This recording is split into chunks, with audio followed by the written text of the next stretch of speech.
Hello everyone, and welcome to the Prison Plane Exposed Video 9. Right now I need you to forget everything that you have ever learned in this world and start fresh. Start fresh. Okay, well it's been a minute since I've made a prison plane video. I'm glad y'all are sticking around. I hope that some of the information that I share with you resonates. I hope it does. I see I've picked up a few new subscribers since the last time that I was on here. That's beautiful. That's beautiful. Welcome. Welcome. Please feel free to share your comments in the comments section. YouTube censors the comments. If I don't comment back on it, that means I probably can't. YouTube controls all this stuff. I don't control anything. I'm just a grassroots channel. Just got past 150 subscribers. That's cool. That's really cool. Yeah. It's just growing, It's been going on for a little more than a year. Well, it's getting, it's like 14, 15, 16 months, something like that. I don't know, around there that I've been starting putting up these videos. It's good. It's good. So we are going to talk about surveillance. We're going to talk about how they watch you, what they use to watch you, what they use to read your thoughts, what they use to possibly put thoughts in your head. I'll let this shill channel tell you. Listen, all the signs and symbols are there, but the information is also there. So pay attention to what this person has to say. So I opened my YouTube, and this was one of the things that popped up on my homepage. Huh. Alright, so let's click on it, see what it says.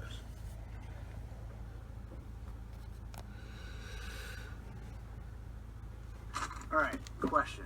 I've got lifeboat food right here. Is this going to work to keep in my car?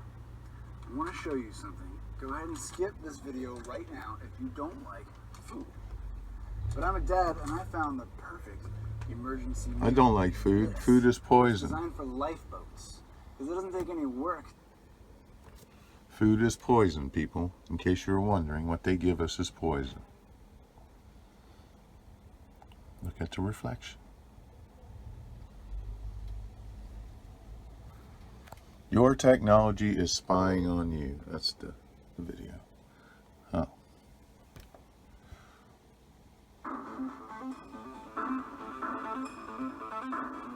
Most people are aware that we live in an age of declining privacy where more and more of our information is either publicly available or available to private corporations or governments. Today's video, we're going to do a concise breakdown of all of the ways in which technology is recording your life.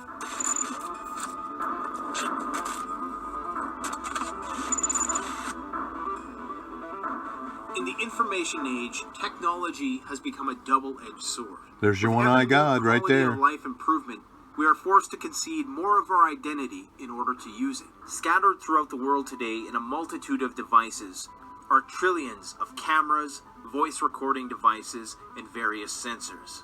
Fortunately for us, many of these are segregated systems, such that your smartphone doesn't communicate with the CCTV camera down the street. But as you listen to me list off today all of the various surveillance technologies that are monitoring you, I want you to keep in mind that in the future, as the transmission of information becomes faster with 5G technology, and the interpretation of this data becomes more precise with artificial intelligence, that is when all of the technology I'm going to talk about today may become stitched together and integrated in a way which will lead to a truly frightening level of full spectrum surveillance.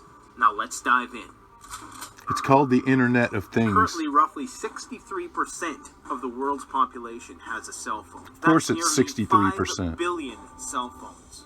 And it won't be long before everybody who wants one has one. This is the ultimate all-seeing surveillance tool.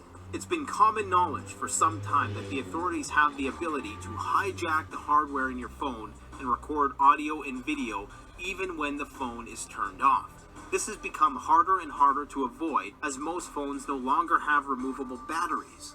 Your phone can monitor you through GPS tracking, video and voice monitoring, which include voice recognition, accessing your photos, including geotags that include the time and location of where those photos were taken. Your phone has biometric information, including fingerprint, eye recognition, and speech recognition.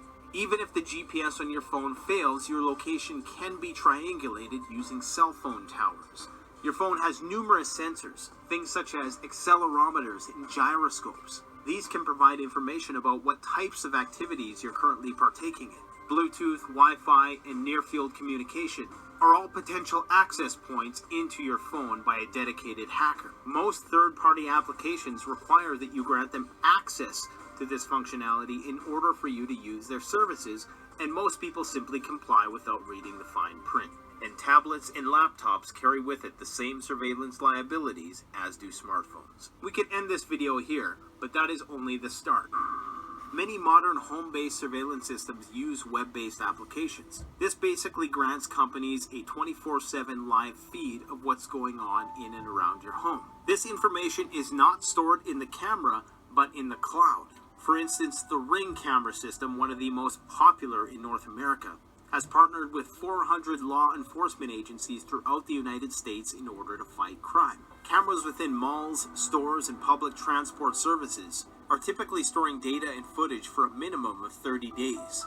And increasingly, this surveillance technology is employing artificial intelligence algorithms to help it decipher what is happening on the screen. For example, there is a learning algorithm used in the security cameras of shop owners in Japan that helps spot potential shoplifters. It identifies what it deems to be suspicious behavior and notifies the shop owner. To start, these learning algorithms are always going to be ridden with errors. But as it is a learning algorithm, it's only... You can see, they just steal your data. They steal everything about you. They know everything about you already. Don't think that they don't. Don't think that they don't. Any information they want to have about you, they already have. They don't need much information on the sheeple. They really don't. They know where you live. They can come get you anytime. That's just the way it is. You know, and you're going to see in this next little few snippets of video that, how we already know that they're tracking us. And then there are some other ways that they're going to show you too. Yeah, it continues. It continues. Yeah, there's 33 ways. Don't forget. That was the beginning of the whole thing. Yeah, their number coding is everywhere, people. You can't get away from it. It's all their signs and symbols. They've inundated our life with it. It's a finely tuned, well-oiled machine. It's the Matrix. And this is just another part of it. And let's continue. Your home security system knows when you're home. It knows when you're away. It knows when certain doors are open. It knows which area of the house you're in because of the motion sensors. Probably one of the most popular infringements of privacy within the home is the Google Voice or Alexa systems. For many smart home functions, be it light bulbs, climate control like the Nest system, locking the doors, monitoring surveillance cameras, this acts as the central voice-operated control hub for all of these functions. Of course, this means that it's listening to what you're saying at all times. These services claim that they only store aggregate information and benign snippets to assist with improving the product. But this, like all of these technologies, is vulnerable to forced government disclosure. Smart meters within your home are going to know how much energy you consume. Even robots that you use within your home, like the Roomba robot, are actually mapping your home with geolocation software so that it can perform its duties. This information, of course, is stored on a cloud, all in the name of enhancing the almighty learning algorithm. Even these new smart fridges and smart appliances have all of the surveillance hardware that's included in your smartphone, including RFID functionality, in which they're going to know what types of food you eat, the quality of your diet, and your eating frequency. Smart TVs in your home and many video game consoles have built-in cameras and sometimes speakers. You may be authorizing third-party applications to have access to this hardware and thus record video and audio without notifying you when they're doing so. Wearable technology like smart glasses or smart watches monitor your heart rate constantly They know how much activity you've had throughout the day, how much you've slept the night before. And most of these devices also have their own audio recording capabilities, and even cameras. Electronic vehicles and other vehicles with autonomous functions are going to be loaded with cameras and sensors that are going to be constantly monitoring and communicating with other cars around them. Using ultrasonic sensors, cameras, and laser radar, these cars are going to use this information to self-navigate throughout the world. Because these autopilot services, like the ones used by Tesla, actually store all of this information in order to increase the accuracy and effectiveness of its autopilot system, this means that pretty much everything you do with the car is on record. Now, Tesla... There you go, folks. They are even going to have self-driving cars, and they are putting them together right now. They are putting this technology together. And you need to look no further than that 5G tower that they're putting up in your neighborhood, because that's what's going to control all of the Internet of Things. This is just a small piece of it. claims that most of this information is aggregate, meaning that it's not storing individual identifying information. However, the capability for them to do that exists. In addition to this, in order for the autonomous vehicle age to really take root, many regulatory bodies are pushing for driver monitoring systems, things that track facial and eye movements in order to gauge the driver's alertness and make sure that they're paying attention to the road. Most vehicles are trackable or traceable nowadays. OnStar, of course, uses GPS. Many vehicles have their own GPS and Wi-Fi built in. Of course, there's a Have their pentagram. own black boxes or event data recorders. These are used to record information related to crashes, accidents, or vehicle malfunctions. Wow. License plate readers are constantly taking in information, which can later be used by the authorities to track your whereabouts. Many police are now forced to wear body cameras, in addition to the cameras that they have on their cars. Oh, and we forgot to mention the millions of dash cams out there. Newer high-resolution traffic cameras don't only record your speed, but they're also looking for distracted driving violations, whether you're wearing a seatbelt or on a smartphone. Some of these cameras have 24/7 live feeds, while others only store selective data which is triggered by traffic incidents. But as data storage gets cheaper and the technology improves, we can presume that even more and more of this type of data will be stored. If you use ride-sharing services like Uber, that's another record of where you were and when and how you got there. Google Street View has practically mapped the entire planet. Now, although Google Street View is not real-time, at least not currently, because it's not integrated into CCTV systems, although at some point down the road we can expect that it might be, it does provide information about you and your home, although your face is going to likely be blurred. And increasingly, there are more and more public access cameras available on Street View. Google Street View is now incorporating a technology called the Visual Positioning System. This uses AI and the camera on your smartphone to determine the exact location you are in the world. So hold up your phone and take a picture in downtown New York. This technology will know exactly where you are, independent of any geotagging or GPS. A similar service called EarthCam provides live 24/7 feeds from all over the world. Modern CCTV and The public surveillance is coming. It's coming, folks. Okay? It's coming. The public surveillance is coming. That's how they're going to institute the social credit system. Oh, how nice. More valuable than gold. A monetized channel. Of course. Just another shill. And we don't live on a planet. We live on a plane, folks. Have capabilities like facial recognition, behavior recognition, lip reading technology, voice recognition. Lip gait reading recognition. technology. That is the ability to identify somebody based on the way that they walk. They also, of course, employ night vision and thermal imaging technology.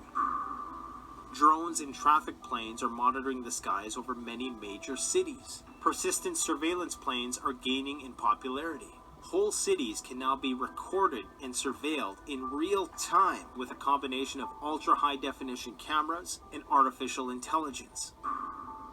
Never mind Google Earth, there are dozens of satellite imaging companies out there, and some are snapping pictures of every part of the Earth's surface, many times every day. That's the only a lie. thing limiting the high resolution of some of these images are federal regulations. That's only on a national level.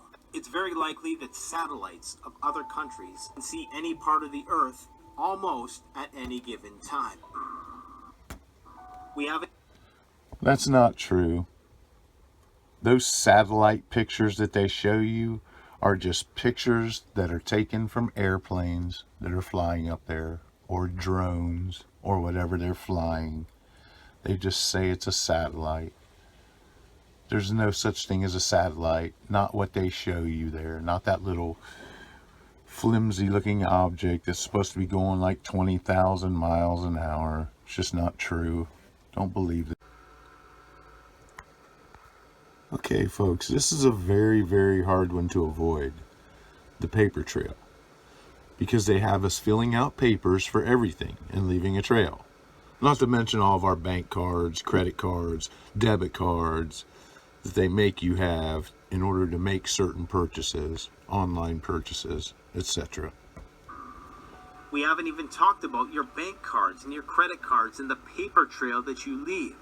Information about your spending habits and your dietary habits. Most banks nowadays will provide a pie graph or a breakdown of how you spent all of your money. Much can be gleaned about your personality based on your spending habits. And it's not hard to imagine how information like this can inform a digital psychological profile like the ones used in China's new social credit system. We have not even talked about social media and internet browsing history yet. People willingly provide all of the minutiae of their daily lives in exchange for likes and comments. And it's becoming increasingly more difficult to anonymously use these websites, as sites like Facebook now require identification. Many of these social networks are linked with dating sites, and these dating sites have a significant amount of power when it comes to determining which matches get made. In terms of all of the information that's provided in a person's web browsing history using services like Google and YouTube, this paired with social media is where they're going to get the majority of the information to build a virtual psychological profile on you. Email and direct messages are constantly susceptible to monitoring. Phone companies and email companies have a permanent record of all of your communications.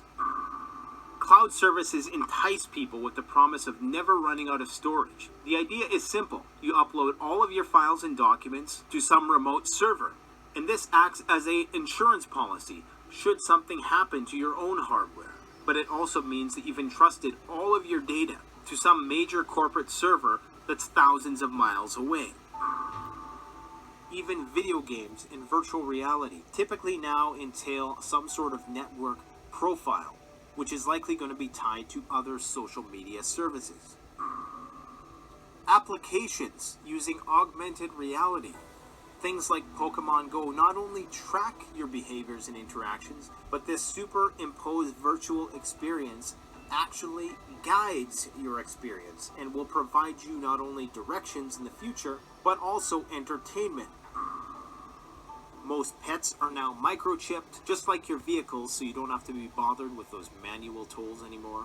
These new electronic tolls basically make it functionally impossible for you to traverse in certain areas without the authorities knowing about it. Various DNA analysis services, like Ancestry.com, know everything about your biological makeup that genetics will tell them. This is a massive amount of information about your biological makeup, although they do claim you can delete it at any given time. Many states in the US and countries like Canada collect biosamples from every child that is born. In some states, this is actually stored indefinitely in a state-run biobank. Nearly every baby in the developed world gets a heel prick shortly after birth. This is used to test for a variety of congenital disorders. However, in order to get this...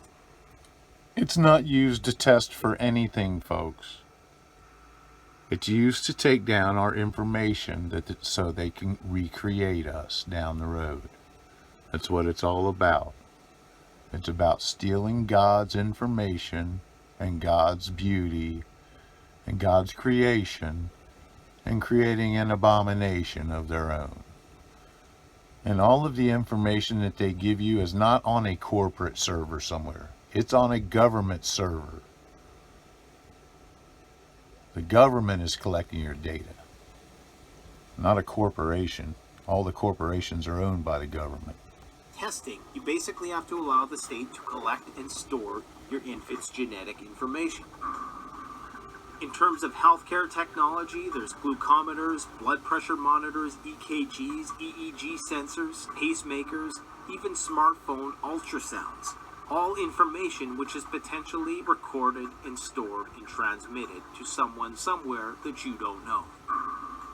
Body scanners in airports see what's going on inside of you. Even though federal agencies claim that they're not storing data from airport body scanners, this has been done in the past, but most importantly, the capability to store and transmit these images exists. And last but not least, the next frontier is going to be augmenting our own bodies using invasive technologies like RFID chips and Tesla's Neuralink, which is said to be the first step to becoming fully fledged. We need to worry about this, folks. This Neuralink. This is part of the chip system that's going on over in Sweden right now. And it's also part of some volunteers from the China social credit system. You know, in China, it's rough over there, man. They have people that'll volunteer for anything so that they don't have to live a life of poverty. You know, they dream of actually just even owning a car over there. It's getting better, but I mean, there's still billions of people over there. I mean, this is crazy. This Neuralink is going to be a real issue coming up, going forward in the future. Cyborgs, and increasing the speed at which our wetware interfaces with our digital software.